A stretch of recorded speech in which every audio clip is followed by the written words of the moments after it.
Sacrifice. What's up everyone, my name is Kinetic, and welcome to the Soul Sacrifice review on the PlayStation Vita. This game is available currently only in Japan, and I want to give you guys an idea of what this game is about. Soul Sacrifice. Now what you just witnessed right there is sort of a little bit of an introduction to our situation. We are a prisoner stuck in a cage in a very horrible, dark, and cold world, alone. Well, not really alone. I have this very interesting book with me.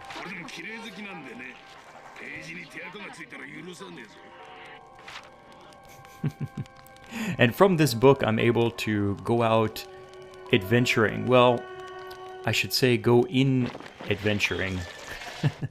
It's very difficult to try and explain. You just kind of have to see it. Basically, right guys, this game is sort of a, I'm reluctant to say, it is a Monster Hunter style of boss hunting, questing, hunting type of game. And the reason why I'm reluctant is because it is so very different, but has yet so many similarities to that style of game. By opening this book, right, you're able to read the pages inside, and by reading the pages you're able to experience the stories that are inside in a very realistic way. It will put you into the story.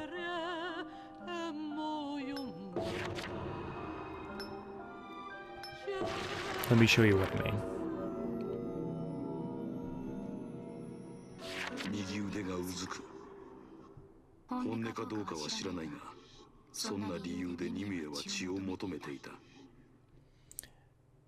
This game has a very beautiful presentation, and in this single player part that I'm showing you right now, as you can see, it's really nice. It has some nice graphics, voiceovers, and I'm able to flip the pages if I wish with my finger, or I can just press the circle button and pass through the adventure like that.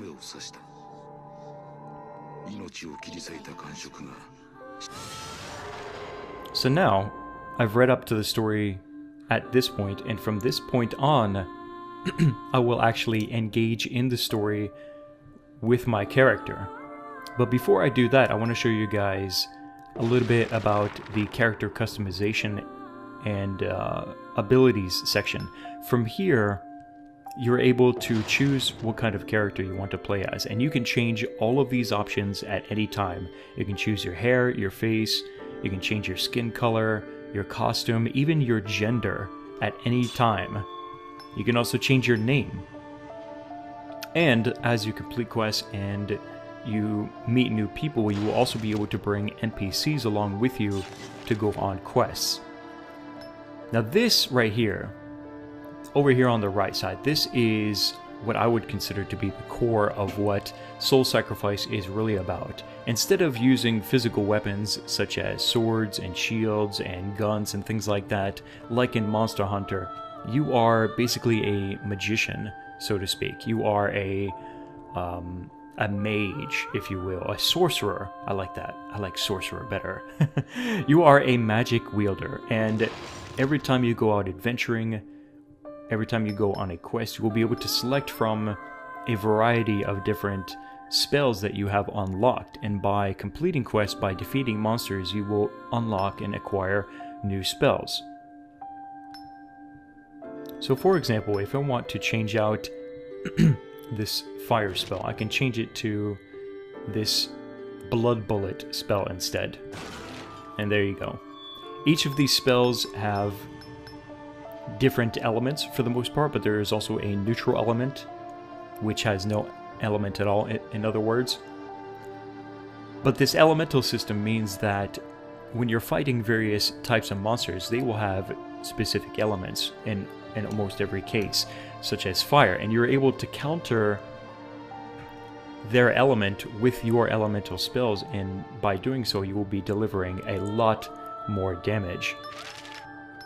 As you can see, these are the spells that I have acquired so far, and where this gets even more interesting, and I think where the depth of the customization and the attraction to playing this game is not just unlocking, but also making your spells more powerful.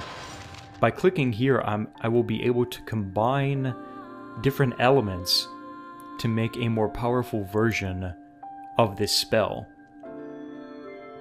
So as you can see on the left side, this is what I have originally, and by using these resources down here, I will be able to create a more powerful 1-star version of this spell. And I'm not going to do that. I'm still doing a lot of research as far as the spell combinations, but just know that your spells are not simply spells that are static. They can be changed and they can be made into much more powerful versions of themselves, and that will be what you will need to do actually in order to move forward in this game, to fight greater monsters and greater enemies. And by understanding the elemental counters, you will have a much easier, or by not understanding, a much harder time with certain fights. Now, Monster Hunter has swords and guns and things like that. Here we have magical spells. In Monster Hunter, you have armor that you collect from monsters. In Soul Sacrifice, you collect arm seals or hand seals. And by applying these different seals onto your arm, you will gain various benefits to customize the type of fighter that you want to be. You can either be a more offensive warrior, or you can be perhaps a more defensive warrior. The choice is yours. And that's actually what you're looking at over here on this side. You have light and dark points that you will be leveling as you play in and quest in the game. And by leveling your light, you will gain more health benefits. You will gain more defensive power. And by leveling the dark element, you will gain more attack power. So you will do more damage by doing that. And these changes, or these choices I should say, for light and dark are not permanent. You can actually choose to de-level the different alignment that you have. So if you want less light and more dark, you have the option here to take that away and to add to another. And this over here is what they call Salamander. This is a very powerful ability, and there are other abilities that you will gain over time. And these are sort of like, how can I say, limit breaks, if you will, so to speak.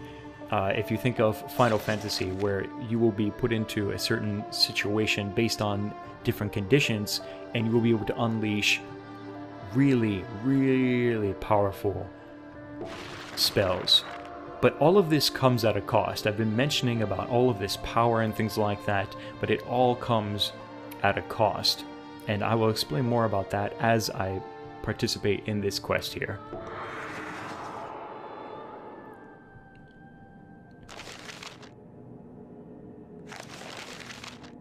Once I'm done with this single player quest, then I will show you guys the multiplayer, and the multiplayer is really where it's at. The single player is nice. It has an interesting story, good graphics and voiceover and things like that, but honestly, I really think that the real entertainment of this game comes from the multiplayer aspect.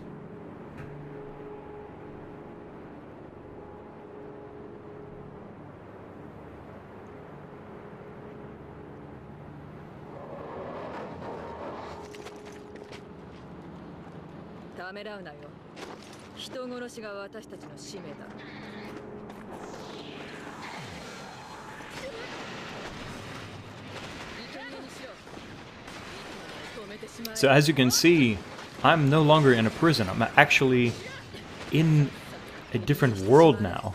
I'm in the story that is inside of Libram. Alright, so let's talk about what does soul sacrifice really mean. As you can see, we have defeated these different enemies, and now I have a choice. I can either save them or I can sacrifice them. If I save them, I will regain some health points that I've lost if I've been hit. If I sacrifice, then I will regain my powers here, because there is a limit. If I continually use the same attack over and over and over again, as you can see, I'm making a sacrifice.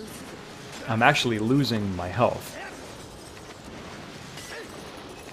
For other spells as well, if I continually use, say, this spell here, it is now flashing. If I continue to use it more and more and more, then I will completely run out of it. By sacrificing my enemies, though, it will allow me to refresh or regain that power that I have lost.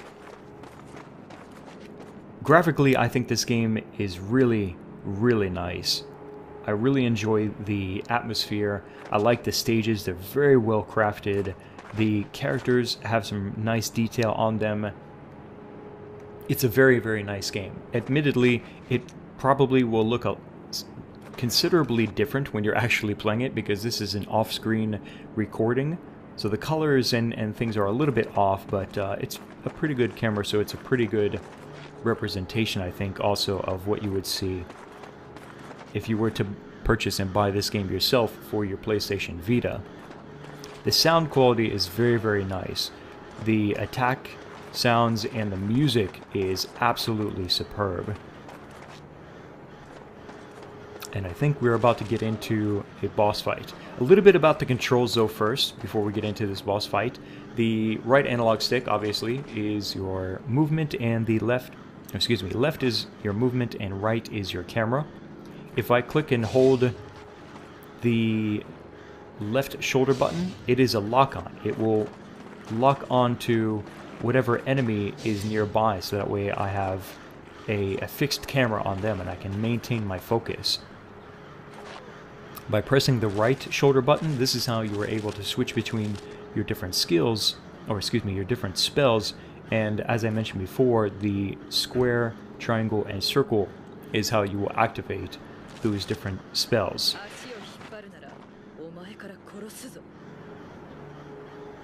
One other thing I would like to mention really quick before things get really deep. Well, let's wait for this to happen first. Hello, boss fight. Crap, you know what I just forgot? I forgot to bring a nice shield for this boss fight. That's alright.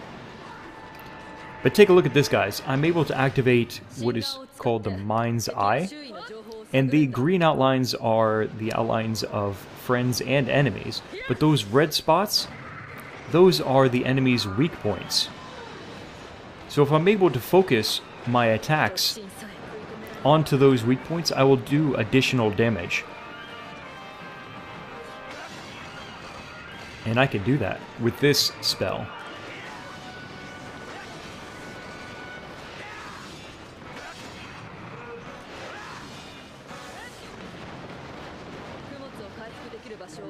I do not want to get hit by that.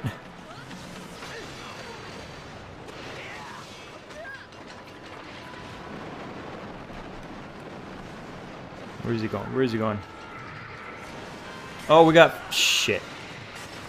We got company.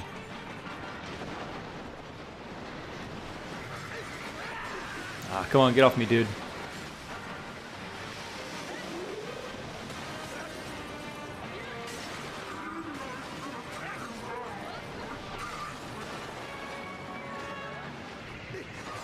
I'm using a healing spell right now to regain some of my health.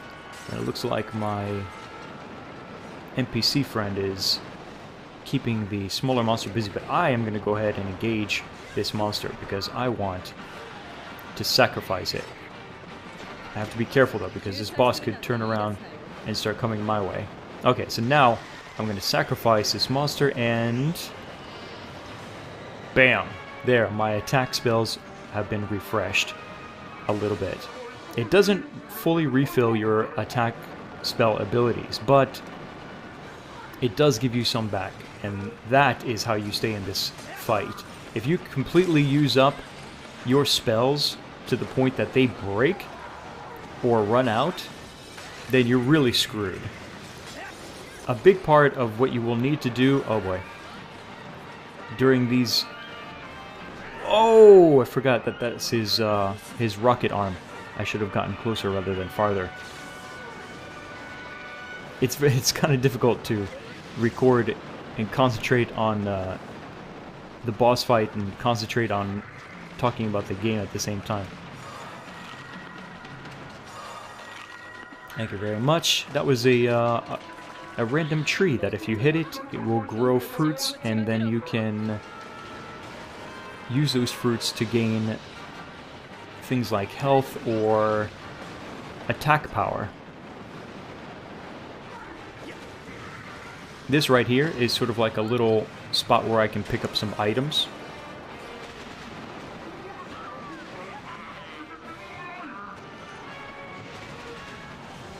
Uh-oh.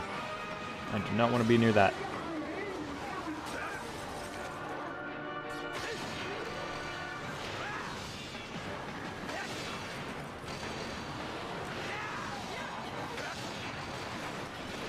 But you can see this is sort of the gist of the battle system. You have these spells that you use against monsters. You have to be mindful, though. You have to be careful about using your spells, because some spells will reduce your health, some spells will cause disruption to your allies. And you also have to be prepared and understand the different types of monsters and the different elements to become... Whoa. To become a better fighter against these boss encounters. I think he's doing his rocket thing again. His rocket arm. If I get close... Oh! That was the end of the fight. I was saying, if I get close to that rocket arm, then I have a greater chance of dodging. There is definitely some strategy involved in these different boss fights. So again, I have the choice. I can either sacrifice or save this guy. I believe I've already sacrificed him before, so this time I'm going to save him. And as I mentioned before, if you save certain people, then they can become your NPC allies. And I gained a light level from saving this guy. And that is the end of the quest.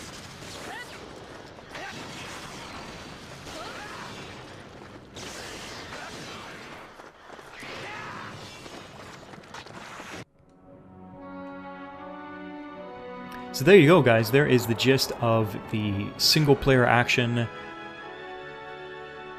Even though I am a prisoner, I have the ability through Librum, through the book, to go out onto adventures and experience the stories within. And by doing that, I will get a score based on my performance, and then from that score, I will reap certain number of benefits. And these are the spells that I acquired from the quest and from my score. If I had a greater score, I would get a larger number of spells received as presents, as reward for my performance. And also there are some very rare spells and items that you can get from getting a very high score. I didn't get a very high score because it's difficult to record, concentrate on commentary and things like that. But yeah. And so if I gain multiple of the same spells, then as you saw before, I can combine them to make more powerful versions, and I think I will do that. There we go. Now he's my ally in battle.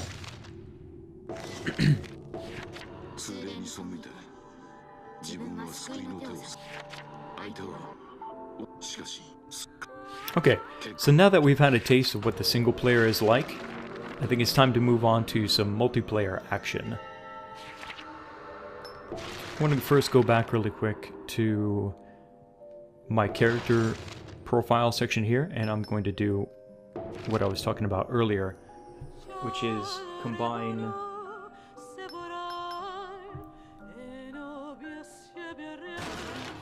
some spells and create a greater version of itself. So now you can see these are the materials that I have available, and by using them I will be able to create this spell here.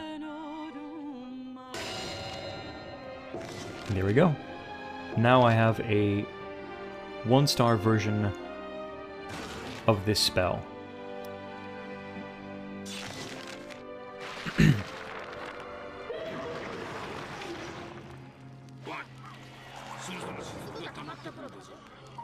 And this is pretty interesting.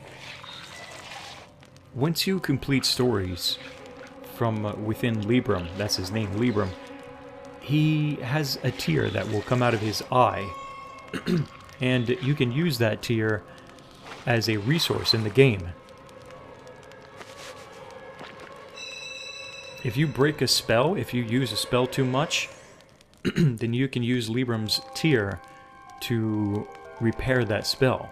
You can also use Libram's tear to repair Salamander as well, which is the big, massive spell power that I was talking about earlier. Alright, so now, let me show you guys, and let me talk about the multiplayer action.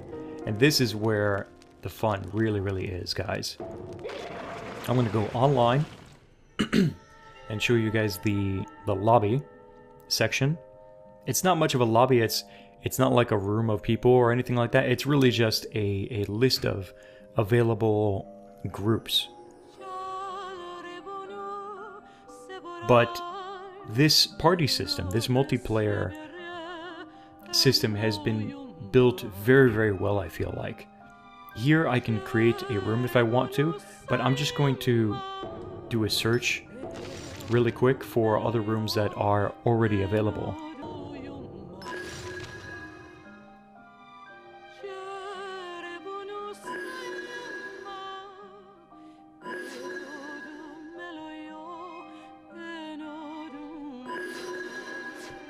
Alright, looks like I found an interesting room to join into. And I'm not sure exactly what quest we're doing, but I'm going to do a little bit of customizing here. Actually, no, I'm going to stick with my my new spell. I want to see how this performs. And I'm going to bring a defensive skill with me this time, just in case nobody else brings one. Okay. There we go.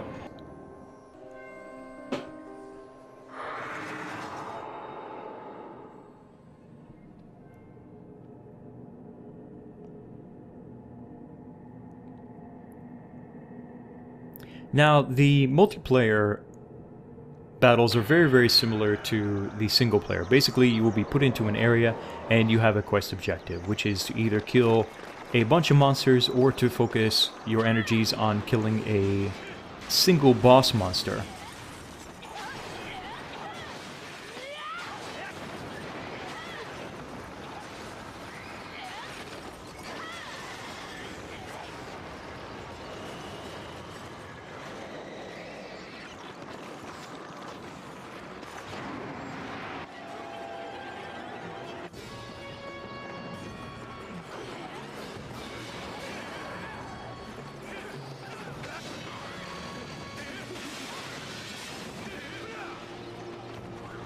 Alright, so it looks like we are doing a boss fight. I think I just hit that tree. Yes, I did. But, that's okay. Ah, that's a healing tree. Alright, let's take a look. With my mind's eye, I can see the weak points. Yep, as I thought, around the head and the wings.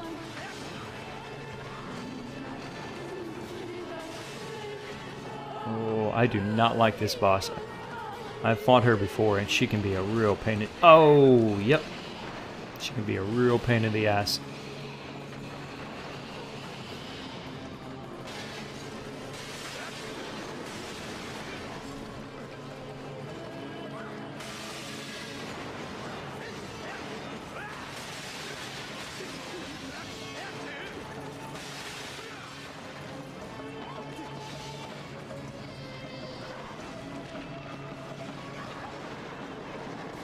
Oh, I hate these things.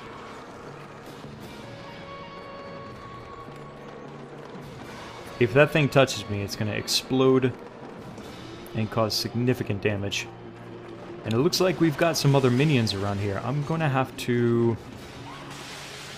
attack these, because if we don't take care of these smaller minions, then they can actually become more powerful, and then things can get really dangerous.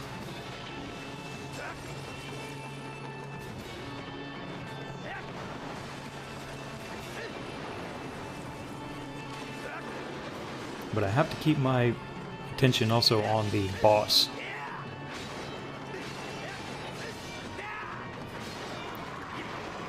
Alright, there we go.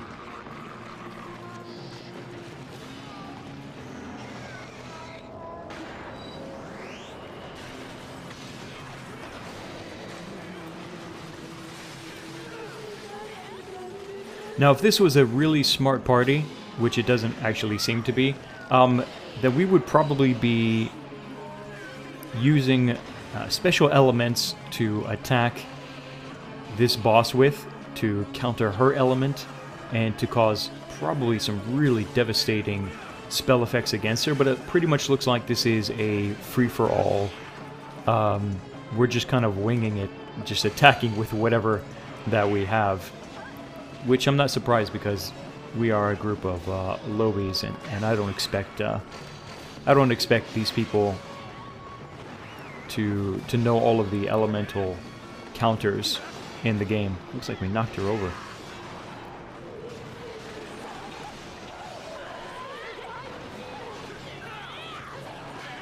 But at higher levels... Oh. At higher levels, it will be essential. Teamwork, knowing the elements, knowing the counters, and combining spell effects in order to defeat bosses effectively, especially if you want a high score, because that really is what it's all about. If you want to get more rare spells, if you want to get really powerful spells, then you will have to do really, really well in the fights and kill the boss as efficiently as possible, as quickly and efficiently as possible, in order to unlock those special abilities.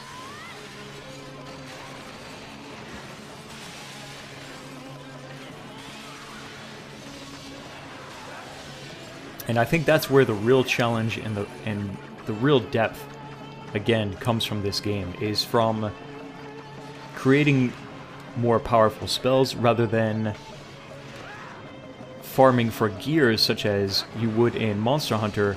It's all about the spells.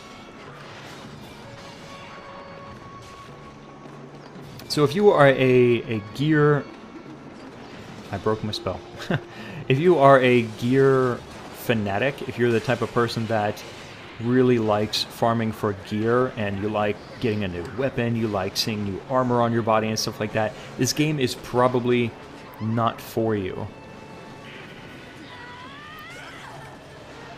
If you're interested in acquiring new abilities, more powerful spells, becoming a more powerful sorcerer in battle, and a different style of boss hunting, then this game is for you.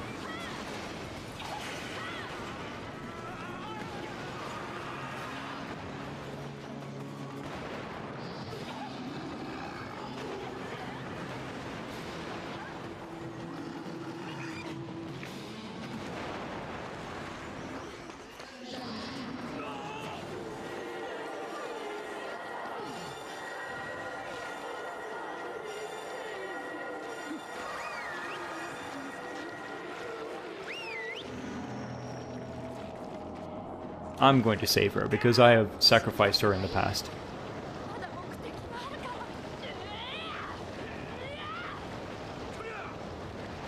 And there you go, guys. Multiplayer action in Soul Sacrifice for the PlayStation Vita.